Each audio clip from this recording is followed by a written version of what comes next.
कृष्ण गोविंद हरे मुरारी हे नाथ नारायण वासुदेव श्री कृष्ण गोविंद हरे मुरारी हे नाथ नारायण वासुदेव हे नाथ नारायण वासुदेव हे नाथ नारायण वासुदेव हे नाथ नारायण वासुदेव हे नाथ नारायण वासुदेव श्री कृष्ण गोविंद हरे मुरारी हे नाथ नारायण वासुदेव श्री कृष्ण गोविंद हरे मुरारी हे नाथ नारायण वासुदेव हे नाथ नारायण वासुदेव हे नाथ नारायण वासुदेव हे नाथ नारायण वासुदेव हे नाथ नारायण वासुदेव श्री कृष्ण गोविंद हरे मुरारी हे नाथ नारायण वासुदेव श्री कृष्ण गोविंद हरे मुरारी हे नाथ नारायण वासुदेव।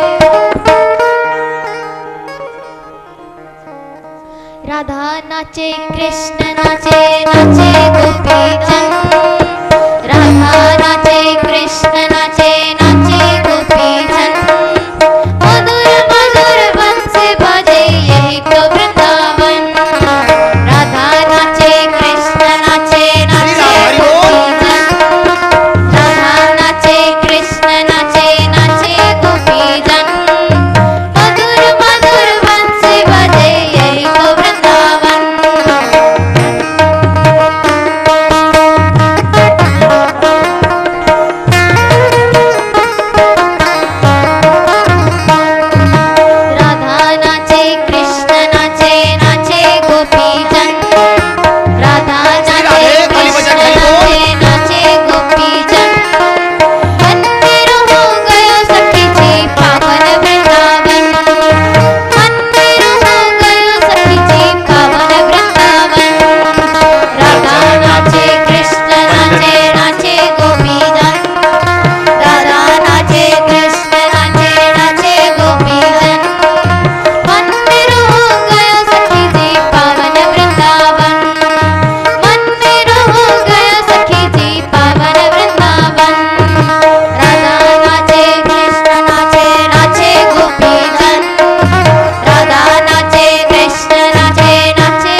और कृष्ण चरित्र को आरंभ करते हुए सुखदेव स्वामी जी परीक्षित जी से कहते हैं, ये परीक्षित, एक बार की बात है, नारायण के पुत्र ब्रह्मा जी हो गए, अरे ब्रह्मा जी के पुत्र हो गए मरीचि। मरीचि जी ने एक दिन कश्यप जी को जन्म दिया और कश्यप जी ने एक दिन चंद्रमा को जन्म दिया। चंद्रमा जी एक दिन घूमते घूमते बृहस्पति जी के आश्रम में गए और बृहस्पति जी की जो पत्नी है ना तारा जी, बृहस्पति जी की पत्नी तारा जी के साथ चंद्रमा जी के अवैध संबंध होने के कारण एक बालक को जन्म हो गया, इसका नाम बुध रखा गया। और ये जो बुध है, इसी बुध ने आगे चल करके एक ययाति नाम के राजा को जन्म दिया। इसी वंश में, बुध के वंश में आगे चल करके ययाति नाम के राजा का जन्म हुआ और इसी ययाति के यहाँ पर यदु ने जन्म लिया और यहाँ से यदुवंश का आरंभ हो गया। अभी तक जो वंश चल रहा था वो चंद्रवंश चल रहा था, अब यदुवंश आरंभ हो गया और यदुवंश में एक राजा हो गए जिनका नाम है पर्जन्य। और पर्जन्य नाम के राजा ने 2 विवाह किए। पर्जन्य नाम के राजा ने 2 शादियां करी और 2 शादी करके पहली पत्नी का नाम था क्षत्रियानी और दूसरी का नाम था वैश्यानी। पर्जन्य नाम के राजा के क्षत्रियानी से जो बालक पैदा हुआ उसका नाम रख दिया सूरसेन और वैश्यानी से जो बालक पैदा हो गया था उसका नाम रख दिया नंद। ये 9 भाई थे नंद बाबा जी। पर्जन्य नाम के राजा की दूसरी जो रानी थी वैश्यानी, उससे 9 बालकों का जन्म हुआ था, उसमें से नंद बाबा बड़े थे। तो यहां पर भागवत रूपी ग्रंथ में बताते हैं सूरसेन के यहाँ पर वसुदेव जी ने जन्म लिया, वसुदेव जी के यहाँ पर सूरसेन के यहाँ पर वसुदेव जी ने जन्म लिया, वसुदेव के यहाँ पर कृष्ण ने जन्म लिया, कृष्ण के यहाँ पर प्रद्युम्न ने जन्म लिया, प्रद्युम्न के यहाँ पर अनिरुद्ध ने जन्म लिया, अनिरुद्ध के यहाँ पर वज्रनाभ ने जन्म ले लिया।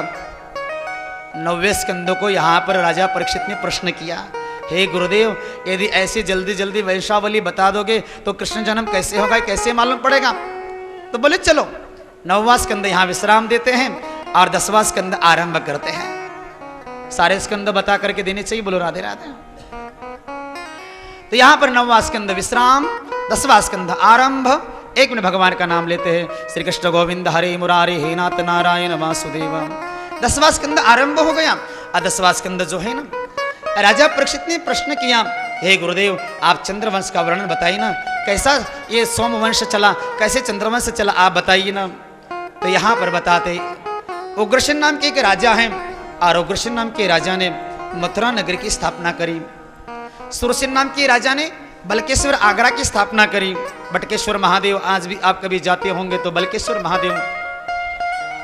उग्रसेन ने मथुरा जी की स्थापना करी और उग्रसेन ने मथुरा का राज्य स्थापित किया। एक दिन की बात है, उग्रसेन के एक बालक ने जब जन्म लिया, 4 बालक थे, कंक, कंकेश, कंकावती और कंस। कंक, कंकेश, कंकावती और कंस। कंस का जब जन्म हुआ ना, तो कंस का जन्म होते उग्रसेन का माथे का मुकुट नीचे गिर गया। माथे का मुकुट जैसे नीचे गिर गया, ब्राह्मणों को बुलवाया, हे ब्राह्मणों, मेरे माथे का मुकुट नीचे क्यों गिर गया बताइए। तो ब्राह्मण और साधुओं ने कह दिया, हे राजन उग्रसेन, आपका जो बालक है चौथा, आपको हानि पहुंचाएगा, आपको बहुत कष्ट देगा, प्रजा को कष्टदायी है। तो यहां पर उपाय किया गया, बाल्य अवस्था में ही कंस को पानी के पिटारे के अंदर बंद करके पानी में प्रवाहित कर दिया गया। यमुना जी की विशेषता है, दिल्ली से यमुना वृंदावन में आ गई, वृंदावन से मथुरा गई और मथुरा से आगरा की ओर होते हुए, धौलपुर होते हुए प्रयागराज में विलीन हो गई। तो मथुरा में बालक प्रवाहित किया है, स्वाभाविक है वो आगरा की तरफ जाएगा नदी का। तो बालक पिटारी जो है बहती हुई जा रही थी। वसुदेव जी यमुना किनारे भ्रमण कर रहे थे और भ्रमण करते करते वसुदेव जी ने इस पिटारी को देख लिया। इस पिटारी को बाहर निकाला गया तो इसमें से एक बालक निकल गया। इस बालक को देख करके तुरंत नारद जी प्रकट हो गए। नारद जी ने इस बालक को स्पर्श कर दिया और बालक से कह दिया, हे बालक, तुम कोई साधारण नहीं हो, तुम मथुरा के युवराज हो, तुम कंस हो। बोले मुझे यहाँ पानी में क्यों बहा गया? नारद जी ने कहा, ब्राह्मणों के साधुओं के कहने के ऊपर आपके पिताजी ने आपको जल में बहा दिया है। कंस ने संकल्प लिया, आज के बाद में मेरा यदि कोई शत्रु रहेगा तो ये गौ ब्राह्मण ही मेरे शत्रु होंगे, मगर शत्रु पर विजय प्राप्त करने के लिए शक्ति चाहिए, कहां से लाओगे? नारद जी कह करके तो चले गए थे। एक कंस यमुना किनारे भ्रमण कर रहा था। इसी यमुना किनारे के ऊपर बृहद्रथ नाम के राजा का बेटा जरासंध चतुरंगी सेना लेकर के दिग्विजय कर रहा था। जरासंध के एक हाथी का नाम है कुवलयापीड़ नाम का हाथी। ये पागल हो गया और पागल होकर के भागने लग गए इधर उधर। सब लोग हल्ला कर रहे थे, भागो भागो पागल हाथी आ गया है। कंस को गुस्सा आ गया और कंस ने इस कुवलयापीड़ नाम के हाथी का पूंछ पकड़ लिया और पूंछ पकड़ करके जरासंध के शिविर में दे मारा। जरासंध ने कहा कि कौन ऐसा महापुरुष है, कौन ऐसा शक्तिशाली वीर पुरुष है जिसने 10,000 हाथियों का बल इस कुवलयापीड़ में और उसको मेरे यहां पटक दिया, पता करो। यमुना किनारे जाकर के कंस को बुलवाया गया। हे कंस महाराज, चलिए आपको जरासंध ने बुलाया है। कंस ने कहा हम नहीं जाएंगे। कंस शब्द का अर्थ है हर समय संघर्ष करता रहे, उसका नाम है कंस। कंस ने कहा हम नहीं जाएंगे। इतने में जरासंध आ गया। हे वीर पुरुष, अब मुझे मालूम पड़ गया तुम मथुरा के युवराज हो, मुझे मालूम है तुम्हारा नाम कंस है, क्यों उदास हो? कंस ने कहा कि मुझे जल के बीच में बहा दिया गया है, इस समय मेरे पास में कोई शक्ति नहीं, कोई पावर नहीं है। जरासंध ने कहा तुझ जैसे पुरुष के साथ में, तुझ जैसे शक्तिशाली के साथ में हम रिश्ता बनाएंगे। जरासंध ने अपनी 2 बेटियां अस्ति और अप्राप्ति दोनों की शादी कंस के साथ करा दी। कंस ने कहा हे जरासंध, मुझे दहेज में रुपए पैसा सोना चांदी नहीं चाहिए, मुझे दहेज में चतुरंगी सेना चाहिए। और चतुरंगी सेना लेकर के कंस ने मथुरा के ऊपर आक्रमण कर दिया और पहले ही झटके में इस कंस ने अपने पिता उग्रसेन को जेल के अंदर बंद कर दिया। और जेल के अंदर बंद करने के बाद में कंस ने अपने माथे पे मुकुट धारण कर लिया और अपने आप को राजा घोषित कर दिया। जब ये कंस राज सिंहासन पे बैठा हुआ था तो कंस को याद आ गया, मुझे वसुदेव ने जल के बीच में से निकाला था, मैं पिटारे में पता नहीं कहां बह के चला जाता, कितना कष्ट पाता मैं, वसुदेव के एहसान मुझ पर बहुत हैं। अचानक ये कंस जब विचार कर रहा था ना, तो कंस के चाचा जी हैं देवक, और देवक नाम के राजा को एक बेटी है देवकी। इस देवकी का विवाह कंस विचार करता है कि वसुदेव के साथ करना चाहिए। समाचार भेजा गया, वसुदेव जी के पहले 6 विवाह हो चुके थे। श्रीदेवा, उपदेवा, महादेवा, ये जो पत्नियां थी वसुदेव की पहले पत्नियां थी। देवकी के साथ में विवाह तय किया गया और देवकी और वसुदेव जी का विवाह बड़े धूमधाम से संपन्न किया गया। ये जो कंस है ना, रथ के ऊपर बैठ करके देवकी की विदाई कर रहा है। आकाशवाणी हो गई, हे कंस, देवकी का 8वां पुत्र तुझे मार देगा। कंस ने विचार किया, ना देवकी रहेगी ना उसका पुत्र रहेगा, हम देवकी को ही समाप्त कर देते हैं। और इस कंस ने देवकी को मारने का प्रयास कर दिया। वसुदेव जी ने आकर के कह दिया, सुनो कंस महाराज, आपको देवकी के बेटा से कष्ट है, देवकी से नहीं, आप क्षमा कर दीजिए, छोड़ दीजिएगा। यहां पर कंस ने वसुदेव जी की बात मान ली, मगर कंस ने कहा सुनो वसुदेव जी, आपको जेल के अंदर बंद रहना पड़ेगा। वसुदेव जी ने कहा कि हम जेल के अंदर बंद होकर के तुमको सारे बालक ला करके देंगे, वचन दे दिया। और वसुदेव देवकी को जेल के अंदर बंद कर दिया गया। और जेल के अंदर बंद रख करके वसुदेव और देवकी को जेल के अंदर बंद रख करके वसुदेव देवकी को पहले बालक का जन्म हो गया जी। और पहले बालक का जैसे जन्म हो गया ना, वसुदेव जी इस बालक को लेकर के पहुंच गए कंस के पास में। हे कंस महाराज, लीजिए पहला बालक। नारद जी ने आकर के सब लीला करी, सब जानते इस बात को। कंस ने वो पहला बालक जब छोड़ दिया था, अस्तु 1 से लेकर 6 बालकों को समाप्त किया गया। और 6 बालक जब समाप्त हो गए, 7वां आने वाला है जी। वैकुंठ में सभा लग गई। विष्णु भगवान ने कहा, हे शेषनाग इधर आओ, चलो कृष्णावतार में चलना है आपको हमारे साथ में। शेषनाग जी ने कहा हम आपके साथ में नहीं जाएंगे। शेषनाग जी कहते, पहले जन्म में आप राम जी बने थे, मैं लखन बना था, आपने मेरे हाथ से पता नहीं क्या क्या करवाया। अरे मेरी भाभी को आपने जंगल में वनवास दिलवाया, मेरे हाथ से अग्नि परीक्षा दिलवाई। आप बड़े थे, हम छोटे थे, आपकी हर बात हमको माननी पड़ती थी, हम आपके साथ नहीं जाएंगे। भगवान विष्णु ने कहा, रामावतार में आप छोटे बने थे, कृष्णावतार में यदि हम आपको बड़ा बना दे तो? शेषनाग जी ने कहा, बड़े बनने के लिए तो सब तैयार है, कौन छोटा बनना चाहता है जी। तो शेषनाग जी ने कहा कि चलिए आप हमको बड़ा भाई बना करके भेज दीजिएगा, तो हम जैसा कहेंगे वैसे आपको कृष्णावतार में करना पड़ेगा। भगवान विष्णु जी ने कह दिया, जाइए आप आगे। तो भगवान शेषनाग जी आगे आ गए। देवकी का 7वां गर्भ देवकी के गर्भ में से निकाल करके और रोहिणी जी के गर्भ में स्थापित किया गया। और रोहिणी के यहाँ पर गर्भ की स्थापना जब हो गई, कंस को मालूम पड़ गया कि देवकी का 7वां गर्भ हरिबोल हो चुका है। अब तो 8वां आने वाला है जी। 8वें की चिंता कर रहे हैं। ज्योतिष के हिसाब से 9वां अंक जो होता है पूर्ण होता है, और 8वां अंक क्षय कारक होता है। 8 का पहाड़ा गिन करके देखिए आप, 8 का पहाड़ा, 8 दूनी 16, 6 और 1 7, पहले 8 थे फिर 7 हो गए, 8 तिया 24, 4 और 2 8 पंजे 4 भी आ गए, नीचे आता गया कि नहीं आया? इसका मतलब हमारे कृष्ण क्या नीचे आने वाले छोटे हैं क्या? बोलो राधे, हमारा कृष्ण क्या घटने वाला है क्या? 9 का अंक तो घटता नहीं है, एक तो समानांतर ना बढ़ता है ना घटता है, 9 का अंक तो पूर्ण है, मगर 8 का पहाड़ा गिन के देखो आप नीचे की तरफ आता है क्या नहीं? मगर हमारे कृष्ण को अधूरा मत करिएगा। हमारा कृष्ण यदि 8वें स्थान पे अष्टमी को जन्म लेके आता है तो पूर्ण है। 8 का पहाड़ा पूरा कर लो, 8 एकम 8, 8 का 8 रहने दो, एकम का 1 मिला दो, बोलो राधे, कितना हो गया जी? एकम का 1 और 8 का 8, 8 और 1 मिला दो कि 9 हो गया। 8 दूनी 16, 16 के 16 रहने दो, दूनी के 2 मिला दो उसमें, बोलो राधे, कितने हो गए जी? 8 तिया 24, 24 रह गए, तिया के 3 मिला दो, 24 में कितना बनता है जी?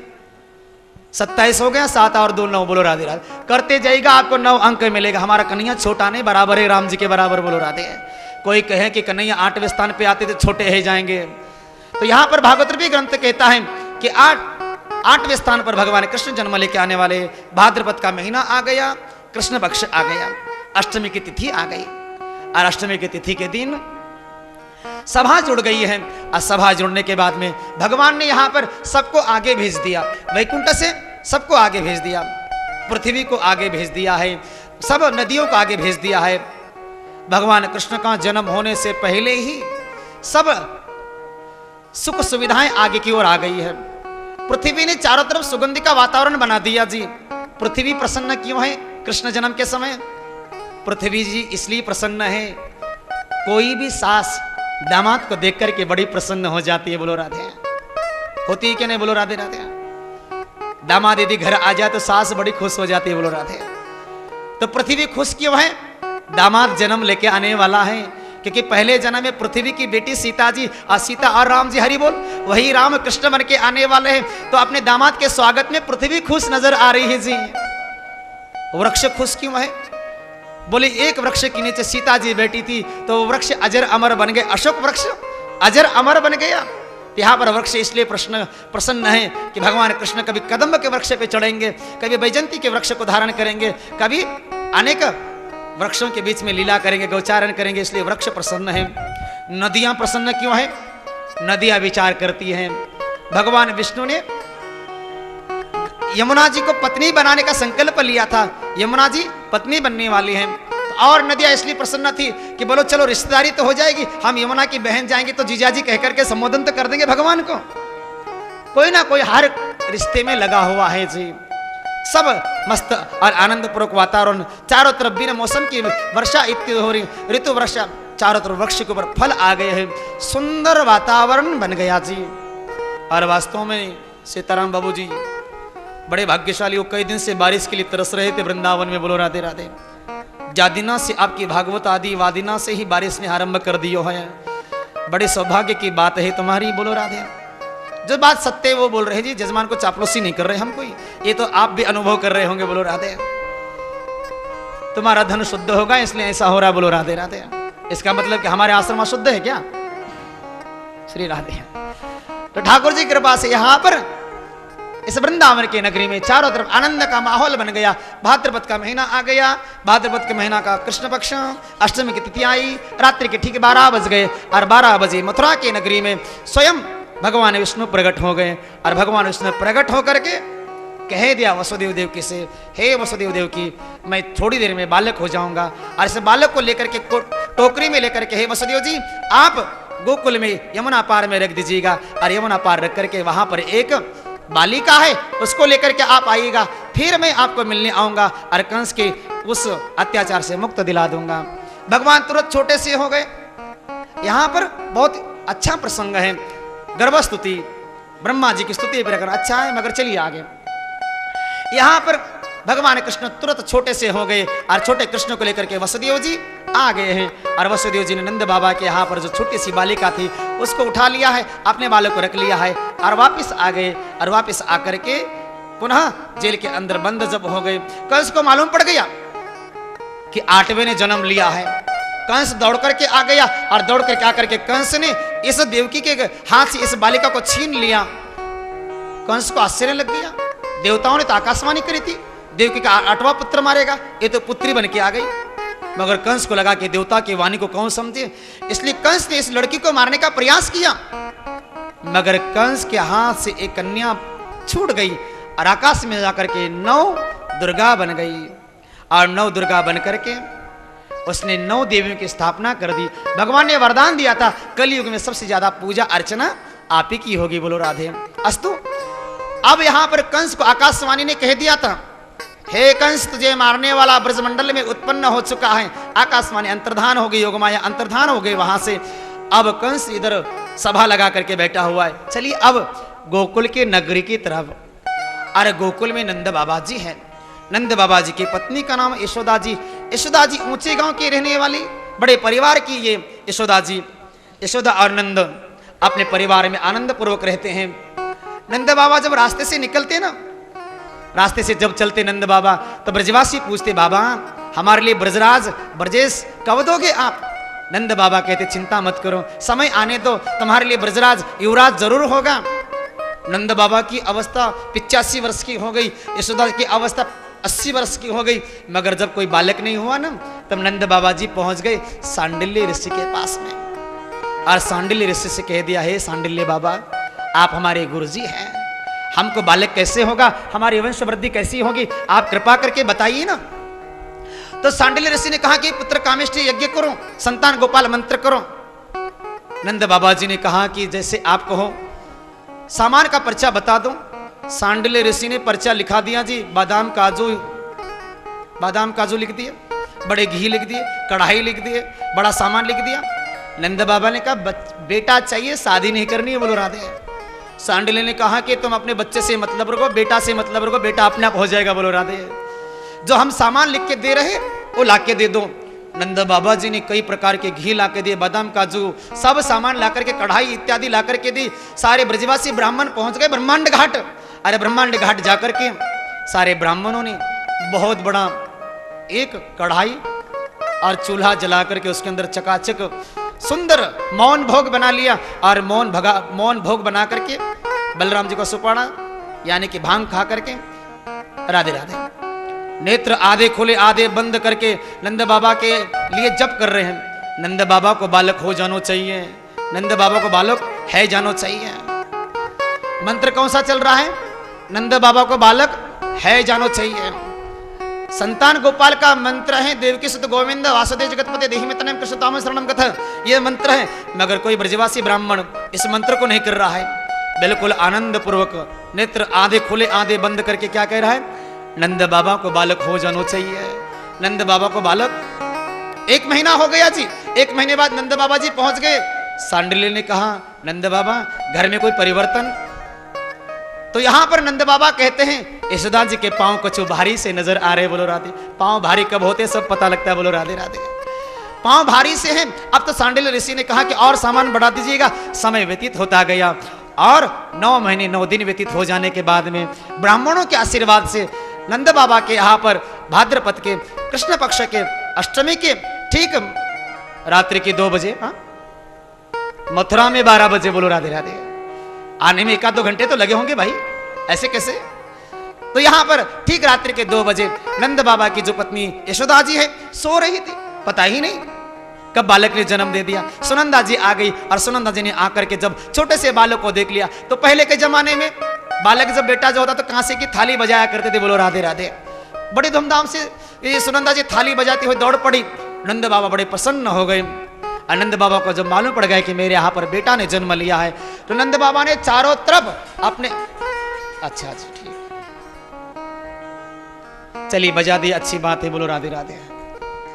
तो नंद बाबा के यहाँ पर गोकुल के नगरी में बड़ा सुंदर आनंद का महोत्सव होने लग गया। नंद बाबा के यहाँ पर बहुत दान पुण्य होने लग गया। नंद उत्सव 18 श्लोकों में लिखा गया है जी।